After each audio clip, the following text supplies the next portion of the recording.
सत श्री अकाल, स्वागत है तुहाडा सारिਆਂ ਦਾ ਹੈਡਲਾਈਨ ਕੈਨੇਡਾ ਦੇ ਵਿੱਚ। ਟੋਰਾਂਟੋ ਤੋਂ ਮੈਂ ਹਾਂ ਰੁਪਿੰਦਰ ਕੌਰ।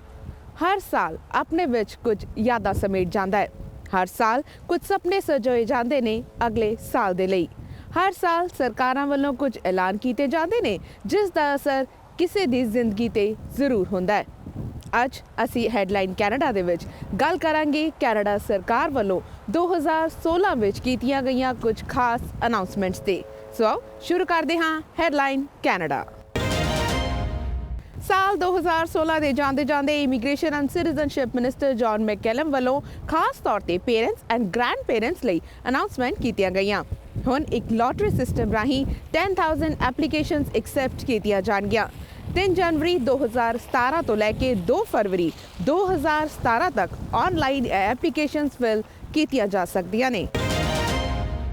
ਇਸ ਦੇ ਨਾਲ ਹੀ ਸਪਾਊਜ਼ਲ ਵੀਜ਼ਾ ਸੰਬੰਧੀ ਵੀ ਕੁਝ ਖਾਸ ਐਲਾਨ ਕੀਤੇ ਗਏ। ਪਹਿਲਾਂ ਸਪਾਊਜ਼ਲ ਵੀਜ਼ਾ ਲਈ ਪ੍ਰੋਸੈਸਿੰਗ ਟਾਈਮ 26 ਮਹੀਨਿਆਂ ਦਾ ਹੁੰਦਾ ਸੀ, ਜਿਸ ਨੂੰ ਹੁਣ ਘਟਾ ਕੇ ਅੱਧਾ ਯਾਨੀ ਕਿ 12 ਮਹੀਨੇ ਦਾ ਕਰ ਦਿੱਤਾ ਗਿਆ ਹੈ। ਇਸ ਦੇ ਨਾਲ ਹੀ ਕਿਟ ਅਤੇ ਪੇਪਰ ਵਰਕ ਨੂੰ ਵੀ ਘਟਾਇਆ ਗਿਆ ਹੈ। When we came to office, the time that it took for families to be reunited, immediate families, was 2 years.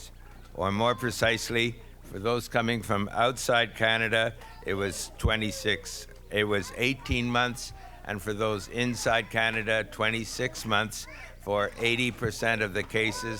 So on average, that is 24 months, 2 years. So I am very proud to announce today that as of today, we will cut that processing time in half. Instead of 24 months, it will be 12 months. ਇਸ ਤੋਂ ਇਲਾਵਾ 2016 ਵਿੱਚ parents and grand parents, international students, temporary workers, care givers ਤੇ ਖਾਸ ਤੌਰ ਤੇ express entry ਲਈ ਵੀ ਕੁਝ ਖਾਸ ਐਲਾਨ ਕੀਤੇ ਗਏ ਨੇ, ਜਿੱਥੇ ਇੰਟਰਨੈਸ਼ਨਲ ਸਟੂਡੈਂਟਸ ਨੂੰ ਜ਼ਿਆਦਾ ਪੁਆਇੰਟਸ ਦਿੱਤੇ ਜਾਣਗੇ। ਟੈਂਪਰੇਰੀ ਵਰਕਰਸ ਲਈ 4 in 4 out ਦਾ ਸਿਸਟਮ ਹੁਣ ਰੂਲ ਆਊਟ ਕਰ ਦਿੱਤਾ ਗਿਆ ਹੈ। ਉੱਥੇ ਹੀ ਖਾਸ ਤੌਰ ਤੇ ਗਲੋਬਲ ਸਕਿੱਲ ਸਟ੍ਰੈਟਜੀ ਪ੍ਰੋਗਰਾਮ ਵੀ ਅਨਾਉਂਸ ਕੀਤਾ ਗਿਆ ਹੈ, ਜਿਸ ਦੇ ਤਹਿਤ ਸਿਰਫ 2 ਹਫ਼ਤਿਆਂ ਦੇ ਅੰਦਰ ਵਰਕ ਵੀਜ਼ਾ ਮਿਲ ਸਕਦਾ ਹੈ। For certain high-tech, skilled global talent, we will reduce the processing time to 2 weeks. Sometimes companies want people here for a very short period of time, for research purposes, for various things which will only take maybe 30 days, 10 days, and sometimes you get hassled at the border on that, and that's a pain, I'm sure. So we are changing that so that it will be easier, much easier to bring in individuals for short periods of time. ਇਸ ਦੇ ਨਾਲ ਹੀ immigration and citizenship minister John McCallum ਨੇ standing committee ਦੇ ਅੱਗੇ 2017 ਦਾ immigration plan present ਕੀਤਾ, ਜਿਸ ਵਿੱਚ ਕੁਝ ਖਾਸ ਐਲਾਨ ਹੋਣਗੇ। ਇਸ ਦੇ ਨਾਲ ਹੀ ਹਰ ਕੈਟੇਗਰੀ ਵਿੱਚ ਐਪਲੀਕੇਸ਼ਨਸ ਦੀ ਗਿਣਤੀ ਵੀ ਵਧਾਈ ਗਈ ਹੈ। This plan maintains these historically high levels and will result in Canada welcoming between 280,000 and 320,000 new permanent residents in 2017 across our economic, family and refugee programs. We're also establishing 300,000 as our new baseline for permanent resident admissions in our annual levels planning going forward. So this will be the foundation from which we can grow immigration levels in the future. The 2017 plan balances our economic needs with our commitments to reunite families and offer protection to those in need. Mr. Chair, we remain strongly committed to the idea that immigration is crucial to Canada's future. We are increasing the share of economic admissions in the 2017 levels plan as compared with the 2016 plan. Within the overall target of our latest plan, our admissions target in the economic class has been set at 172,500, including 73,700 federal economic admissions, 51,000 provincial nominees, 18,000 admissions through the Federal Caregivers Program, 500 federal business admissions, and the remaining 29,300 admissions coming through the Quebec Skilled Workers in Business Program. The plan restores federal economic admissions above the 2015 level of 70,000 and provides more admission space for candidates selected through our express entry system. As well, admissions for the new Atlantic Immigration Pilot Program are included in the federal economic category and will accommodate admissions resulting from up to 2,000 applications in 2017. Headline Canada ਵਿੱਚ ਫਿਲਹਾਲ ਸਮਾਂ ਹੋ ਗਿਆ ਇੱਕ break ਤੋਂ ਬਾਅਦ ਕਰਾਂਗੇ ਮੁਲਾਕਾਤ immigration and citizenship minister John McCallum ਦੇ ਨਾਲ ਤੇ ਜਾਣਾਂਗੇ ਹੋਰ ਕੀ ਕੁਝ ਰਿਹਾ ਖਾਸ ਈਅਰ 2016 ਵਿੱਚ ਤੁਸੀਂ ਬਣੇ ਰਹੋ ਸਾਡੇ ਨਾਲ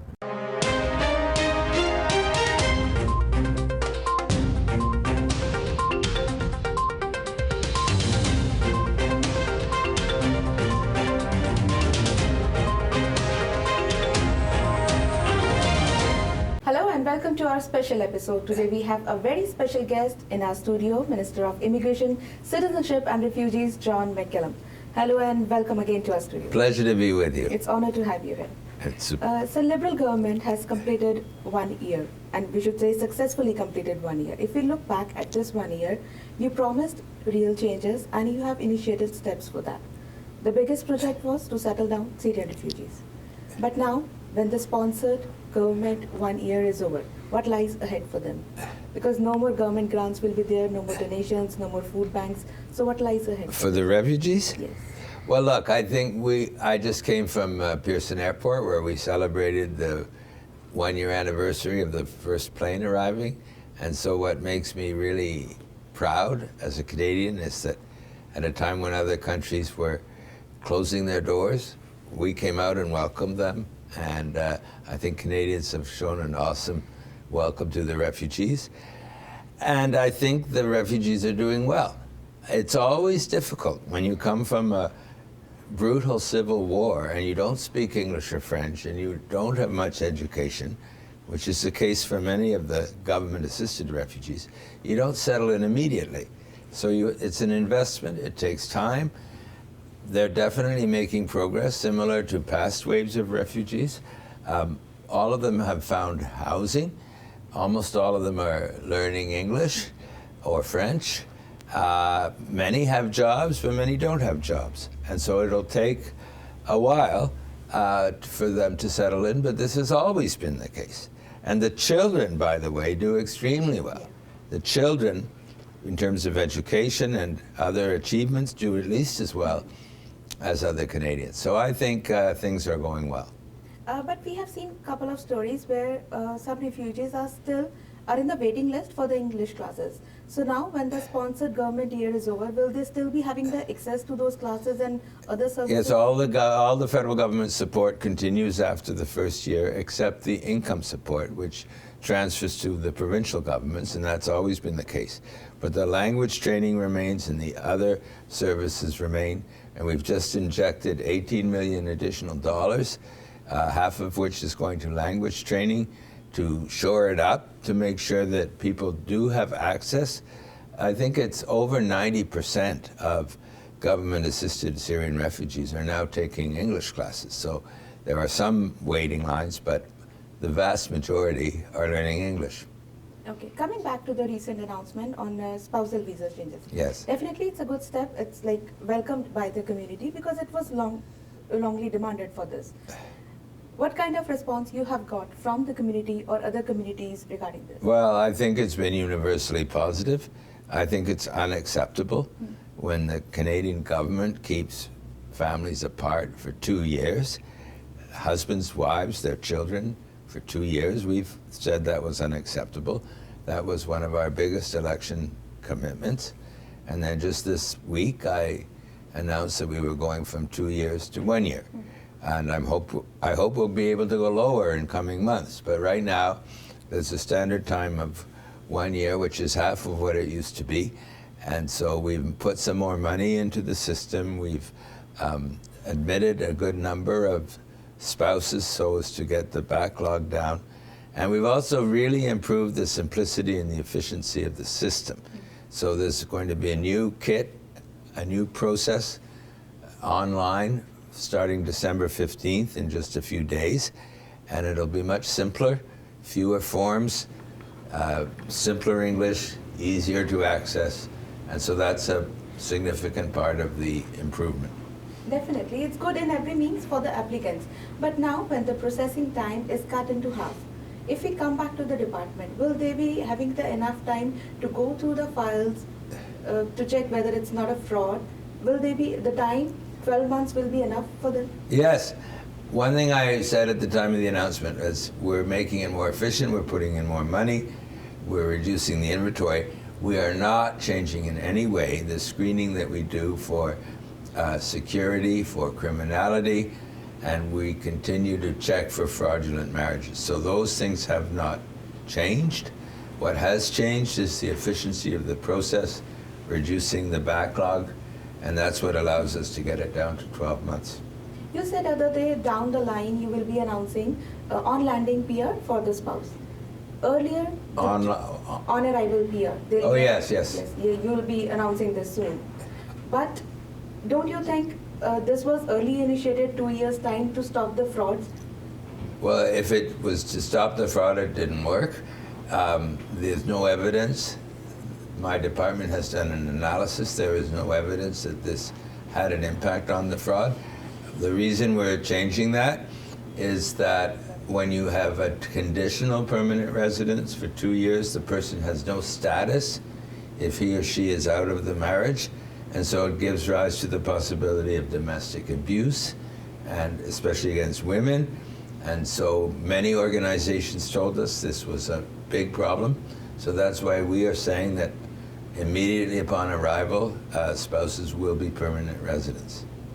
Okay, the priority is to reunite the families. After spouse, are we expecting something for the parents and grandparents too? Well, that's continuing to be something we're working on.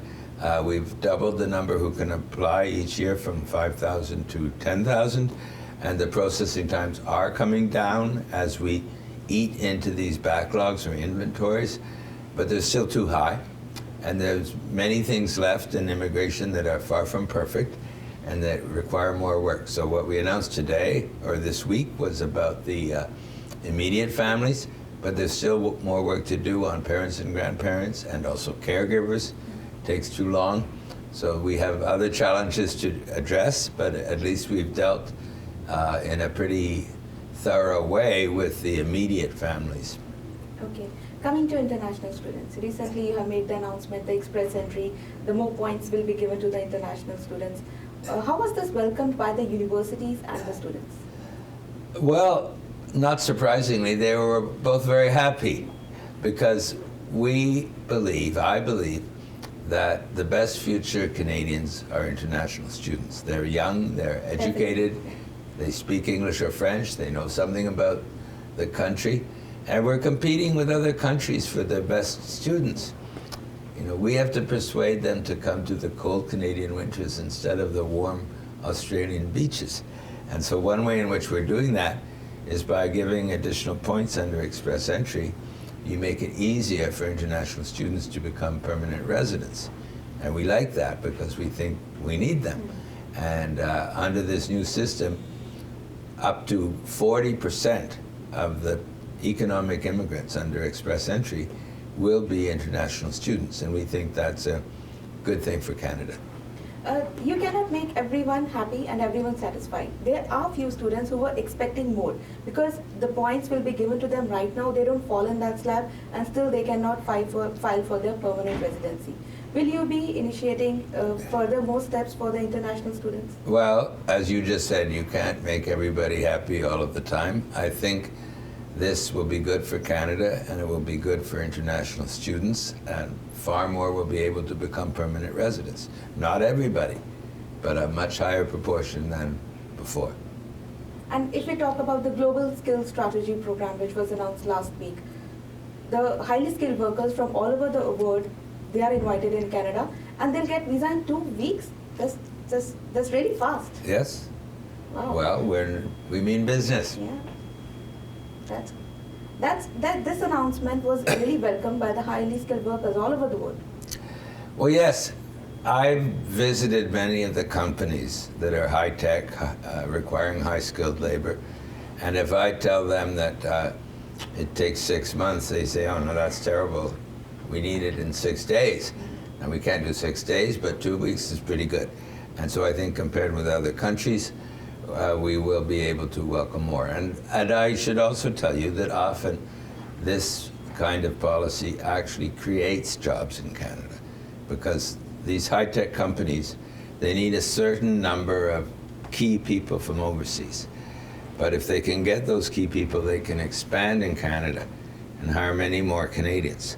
So Thomson Reuters is an example where we expedited the arrival of some of their CEO and other top people, and in return they are making investments which will lead to 500 jobs or more for Canadians. So it's not just good for the companies to let the immigrants in, it's also good because it leads to more jobs within Canada for Canadians. And the one who is coming for a short period, about 30 days, they don't need work. Well, you're well informed. You're right. That's another thing we announced. That has not yet taken effect, but it takes a few months to get that process done. But we will be making it much easier for the very short-term people to come and go, because that's often been an irritant for companies. If they needed someone in to do some short-term work, they got stopped at the border or they had other problems. So we want to fix that. So that means we can say many good news coming up in the new year. Well, yes, and you know, we're not stopping. There are lots of other things that need improvement. You mentioned parents and grandparents. There are many improvements we could make in the quality of our website. The call lines that we have are not the best. So there are many other things to improve. The overall objective is to offer the best possible customer service in every area. And we've made progress that we've been talking about on the global talent, on the spouses and students, but there's more work to be done. And recently you have tabled the proposal for 2017, the immigration proposal, and we are expecting like 300,000 more immigrants. Correct. Definitely immigrants are required to strengthen the economy. But what about jobs? If you look back at Alberta, while closing the citizenship office, you're moving it to Edmonton. Definitely it will be more efficient, but around 270 people are losing their jobs in Alberta. But there will be a net increase in jobs in Alberta.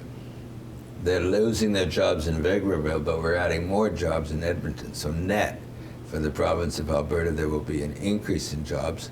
And those people in Vegreville, we will guarantee that they will have jobs. And they can have, if they wish, they can have jobs in Edmonton, which is about a 1-hour drive. Yeah. Thank you so much. So you, in this busy schedule, you take out time for us. Thank you so much, and we wish you happy holidays. Well, thank you. Happy holiday to all of your listeners. And I can tell by your questions you're well informed on immigration issues. So much. Thank you. Pleasure. So headline Canada ਵਿੱਚ ਐਸੀ ਸਾਡੀ ਖਾਸ ਪੇਸ਼ਕਸ਼ 2016 ਵਿੱਚ ਹੋਈਆਂ immigration announcement ਸੰਬੰਧੀ। ਫਿਲਹਾਲ ਸਾਨੂੰ ਦਿਓ ਇਜਾਜ਼ਤ, ਅਗਲੇ ਹਫਤੇ ਫੇਰ ਤੋਂ ਹਾਜ਼ਰ ਹੋਵਾਂਗੇ ਬੀਤੇ ਸਾਲ ਦੀਆਂ ਕੁਝ ਖਾਸ ਸਰਗਰਮੀਆਂ ਦੇ ਨਾਲ। ਉਦੋਂ ਤੱਕ ਲਈ ਸਤਿ ਸ਼੍ਰੀ ਅਕਾਲ।